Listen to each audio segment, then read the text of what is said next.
ಶ್ರೀಮದ್ ಭಾಗವತ ಸ್ಕಂಧ 1 ಅಧ್ಯಾಯ 7 ಶ್ಲೋಕ 1. ಶೌನಕ ಉವಾಚ ನಿರ್ಗತೆ ನಾರದೆ ಸೂತ ಭಗವಾನ್ ಬಾದರಾಯಣಃ ಶ್ರುತವಾಂಸ್ತದಭಿಪ್ರೇತಂ ತತಃ ಕಿಮಕರೋದ್ವಿಭುಃ. ಅನುವಾದ.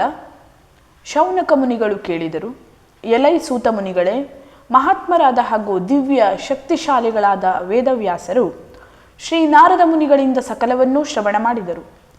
ನಾರದರ ನಿರ್ಗಮನದ ಅನಂತರ ವೇದವ್ಯಾಸರು ಏನು ಮಾಡಿದರು? ಪರೀಕ್ಷಿತ ಮಹಾರಾಜನು ಪವಾಡವೆಂಬಂತೆ ತಾಯಿಯ ಗರ್ಭದಲ್ಲಿ ರಕ್ಷಿತನಾದುದರಿಂದ ಮುಂದೆ ಶ್ರೀಮದ್ ಭಾಗವತವನ್ನು ನಿರೂಪಿಸಿದುದರ ಸುಳಿವು ನಮಗೆ ಈ ಅಧ್ಯಾಯದಲ್ಲಿ ದೊರೆಯುತ್ತದೆ. ದ್ರೌಣಿಯು ಅಂದರೆ ಅಶ್ವತ್ಥಾಮನು ಇದಕ್ಕೆ ಕಾರಣೀಭೂತನು. ದ್ರೌಪದಿಯ 5 ಪುತ್ರರನ್ನು ಅವರು ನಿದ್ರಾವಸ್ಥೆಯಲ್ಲಿದ್ದಾಗ ಕೊಲೆ ಮಾಡಿದ ದ್ರೋಣಾಚಾರ್ಯರ ಪುತ್ರನು ಅದಕ್ಕಾಗಿ ಅರ್ಜುನನಿಂದ ದಂಡನೆಗೊಳಗಾದ. ಮಹಾಕಾವ್ಯ ಶ್ರೀಮದ್ ಭಾಗವತವನ್ನು ಪ್ರಾರಂಭಿಸುವ ಮೊದಲೇ ಶ್ರೀ ವೇದವ್ಯಾಸರು ಭಕ್ತಿ ಸಮಾಧಿಯಲ್ಲಿದ್ದು ಇಡೀ ಸತ್ಯದ ಸಾಕ್ಷಾತ್ಕಾರ ಹೊಂದಿದ್ದರು.